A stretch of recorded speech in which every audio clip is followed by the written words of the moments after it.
So fireworks are usually loud, bright, and explosive. But what if I told you we can make a firework without it being loud or explosive or dangerous in any way? All we need is a jar, some oil, warm water, and food coloring. So the question is, are we about to create magic in a jar? Or is it just science? Let's find out.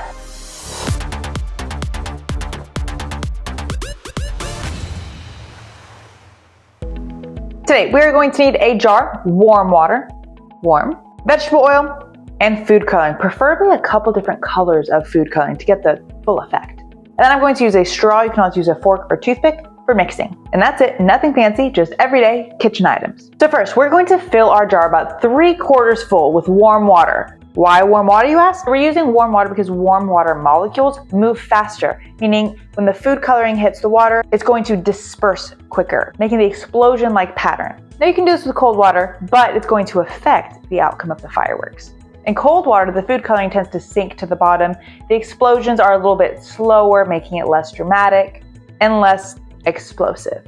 This is going to be the stage where our fireworks take place.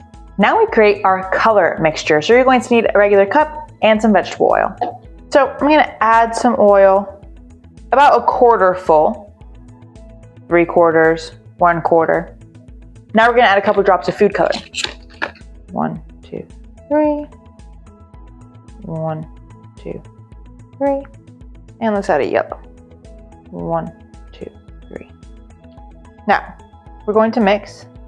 Stir slowly. Now I'm not wanting to stir to mix all the colors. I'm wanting them to stay kind of separate.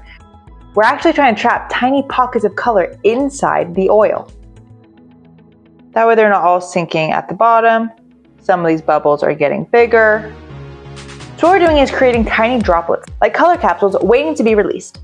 Now before we pour this in, I want you to predict something. What do you think will happen when the oil and water meet? Will the colors float? Will they sink? Will they disappear instantly? What do you predict? This is important because this is what scientists do every time they do an experiment. Make predictions, test the experiment, find the results. Now let's get started and see if your prediction was right. Let's slowly pour. Now the oil is rising to the top. That's to be expected. They're separating and breaking apart. Some are starting to fall downward. So now what's happening? Watch those bursts of color spreading through the water. They look like underwater fireworks, exploding in slow motion. But nothing's exploding, nothing's burning. It just looks that way because of how the color spreads.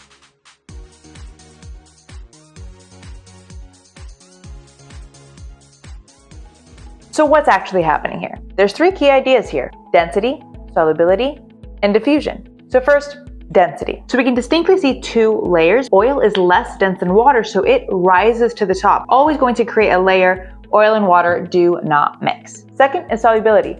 Food coloring is water-based, not oil-based. That's why when we're putting drops of food coloring in our cup of oil, it's not just mixing, they're staying little droplets. So that's why as soon as it hits the water, it doesn't want to stay with the oil. Because the food coloring is water-based, it wants to go and blend with the water. Third is diffusion. Once the food coloring hits the water, it spreads out in all directions. And that spreading is what makes the firework effect. This same process happens all around us. When you drop dye into water, the way sugar dissolves in coffee, when ink spreads on a paper towel.